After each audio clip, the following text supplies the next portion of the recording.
রায়পুর গ্রামের রায়বাহাদুরের বাড়িতে তার দুই মেয়ে জামাই এসেছে। বড় জামাইয়ের টাকা পয়সা থাকলেও ছোট জামাইয়ের তেমন কিছু ছিল না। এজন্য বড় মেয়ে একটু বেশি অহংকার করত আর নিজের স্বামীকে নিয়ে বেশি কথা বলতো। বুঝলি জ্যোতি, আমার স্বামীর ব্যাংক ভর্তি টাকা আছে। দেখ কদিন আগেও আমাকে 2 ভরি সোনার গয়না বানিয়ে দিল। তোর বড় ভাগ্য রে দিদি, তোর জামাই তোকে কত কিছু দেয়। তা দেবে না? তোর জামাইয়ের মতো ফকির নাকি? মাঠের চাষার সাথে বাবা যে তোকে কি দেখে বিয়ে দিল।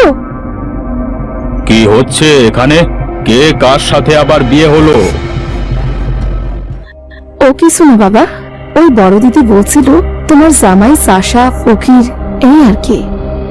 নিরুপমা, তোর এত সাহস আমার সিদ্ধান্তের উপর কথা বলিস?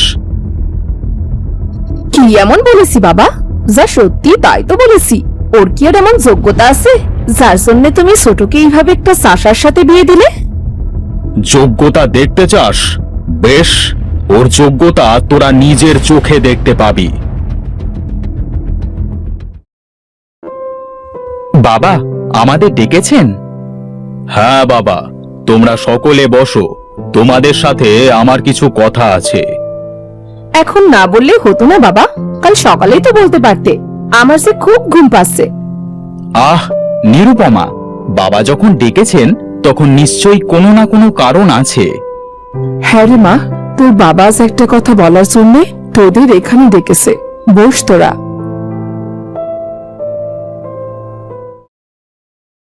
হ্যাঁ বাবা, বলো কি বলবে?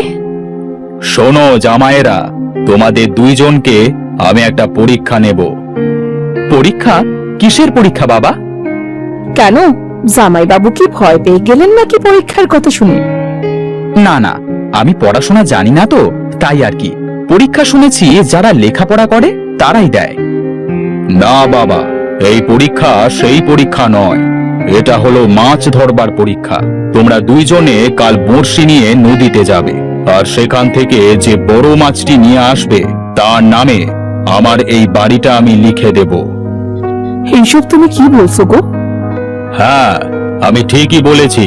আর তোমরা এখন আসতে পারো, তবে কাল কিন্তু নদী থেকে মাছ ধরা চাই।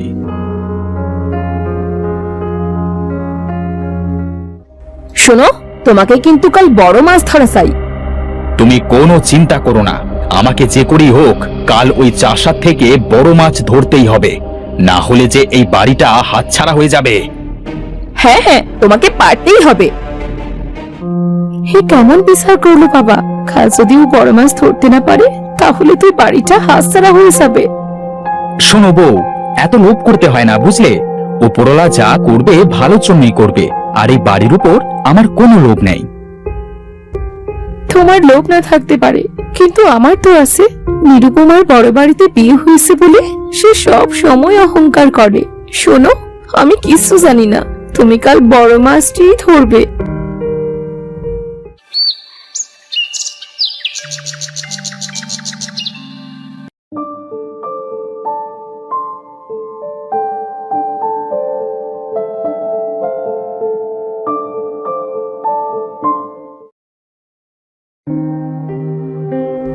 রূপম দাদা, আসুন এই জায়গাটাতে বসি। ঠিক আছে ভাই, বসো।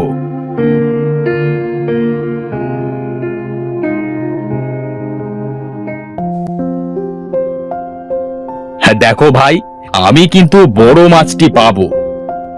সে ওপরওয়ালার ইচ্ছা দাদা, কার ভাগ্যে কি আছে কে জানে। হ্যাঁ হ্যাঁ, দেখা যাক। আমি মাছ পাই আর না পাই, তুই পাইলেও আমার আর না পাইলেও আমার। আমার বর চাষায় হতে পারে বুঝলি, কিন্তু সে আমাকে অনেক ভালোবাসে। আর দেখবি আমার বর সব থেকে বড় মাছটাই ধরে আনবে। এসেছে ওনার বর বড় মাছ ধরে আনবে বলি, আমার বর কি আঙ্গুল চুষবে বসে বসে? আচ্ছা, তোরা দু বোন সারাক্ষণ ঝগড়া করিস কেন? হ্যাঁ, তোদের কি একটু শান্তিতে থাকতে ইচ্ছে করে না? মা, দিদি সারাক্ষণ আমায় চাষার বউ বলে অপমান করে। মা, চাষার বউ হয়েছে তাতে কি হয়েছে রে মা? এত অপমান করার কিচ্ছু নাই, তোর জামাই যা করে তাই তো বলেছে। ছোট লোকদের ছোট লোক বলেছি, তাতে হয়েছেটা কি? অনেক হয়েছে, এবার থাম তো। কি কৃষ্ণদা, মাছ কি বাঁধবে না নাকি? ধৈর্য হারিয়ে ফেলিও না, ধৈর্য ধরো, নিশ্চয়ই মাছ বাঁধবে। এই রূপম দাদা, কথা বলেন না, আমার বড়শিতে মনে হচ্ছে মাছ ধরেছে। হ্যাঁ হ্যাঁ, তাই তো দেখছি। আহ, মনে হচ্ছে অনেক বড় মাছ, ওঠাতে পারছি না যে।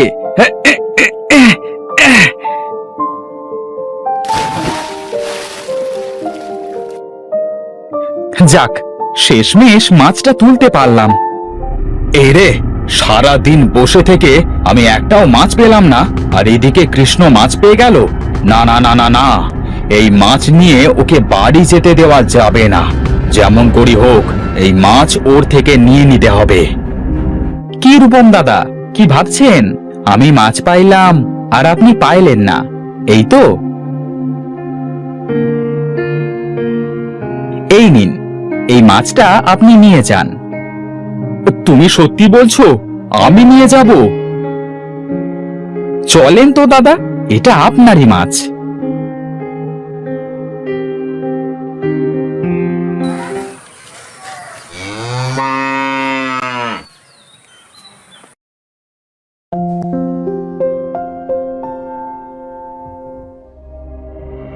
নিরুপমা, নিরুপমা, দেখো দেখো, আমি কত বড় মাছ পেয়েছি।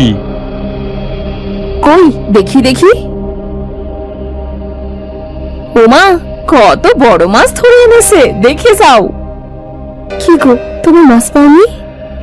আরে, আমার বড় জামাই দেখছি কত বড় মাছ পেয়েছে। দেখতে হবে না বড়টা কার? চলো চলো, সবাই ঘরের ভেতর চলো। কই গো, দেখে যাও, তোমার বড় জামাই কত বড় মাছ ধরে এনেছে।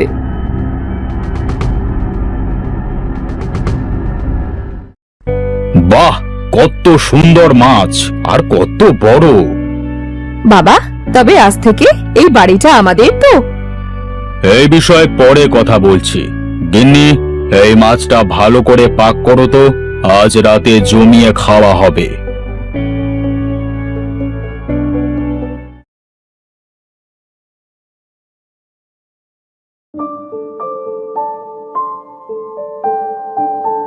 আরে, রায় বাহাদুর যে, আসেন আসেন, বসেন। তা কেমন আছিস মতি? আমি ভালো আছি বাবু, আপনি ভালো আছেন তো? আর আপনাকে দেখে মনে হচ্ছে আপনি খুব খুশি। খুশি হব না? আজ আমার বড় জামাই নদী থেকে একটা বড় মাছ শিকার করে এনেছে, রাতে জমিয়ে খাওয়া হবে। আপনার বড় জামাই মাছ ধরেছে?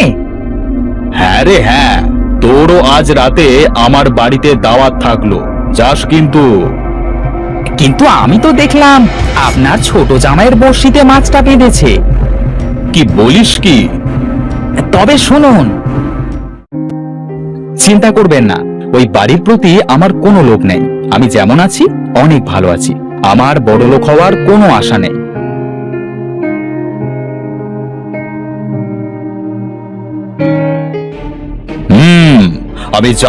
আমি জানতাম আমার কৃষ্ণ এমনটাই করেছে।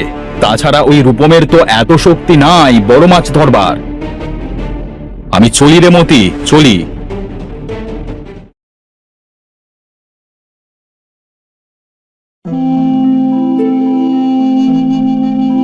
একই রে মা, তোরা কোথায় যাচ্ছিস?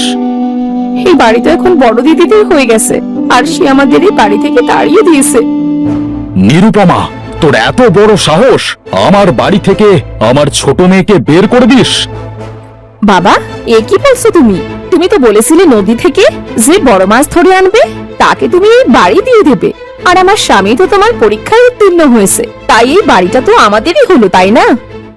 কিন্তু আমি তো জানি এই মাছটা আমার ছোট জামাই পেয়েছে। কি আমি ঠিক বলিনি রূপম? আপনি জানলেন কিভাবে? আমি আগেই জানতাম বড় মাছ তুমি তুলতে পারবে না। বড় মাছ তুলতে হয় খেলিয়ে খেলিয়ে, আর তুমি থাকো শহরে, তুমি জানবে কি করে নদীর মাছ কিভাবে ধরতে হয়? কি বলছো বাবা তুমি এসব? হ্যাঁ, আমি ঠিকই বলেছি। হোগো, বাবা যেটা বলছে সেটা কি সত্যি? আমি বলছি জ্যোতি, হ্যাঁ এটাই সত্যি। আসলে আমি সম্পত্তির লোভে অন্ধ হয়ে গিয়েছিলাম। আমাকে ক্ষমা করে দিও কৃষ্ণ ভাই। এমন করে বলবেন না দাদা, আসলে আমার সম্পত্তির উপর কোনো লোভ নেই। নিরুপমা, দেখলি কৃষ্ণর কি যোগ্যতা? মানুষের সব থেকে বড় যোগ্যতা হলো সৎ এবং নিষ্ঠাবান হয়ে ওঠা, যা কৃষ্ণর মধ্যে আছে, এবং সে নির্লোভী। আমার ভুল হয়ে গেছে জ্যোতি, আমাকে তুই ক্ষমা করে দিস বোন। ঠিক আছে দিদি। আমার সৎ স্বামী আমার অহংকার। আমার ভাগ্য ভালো সে তোমার মতো স্বামী পেয়েছি।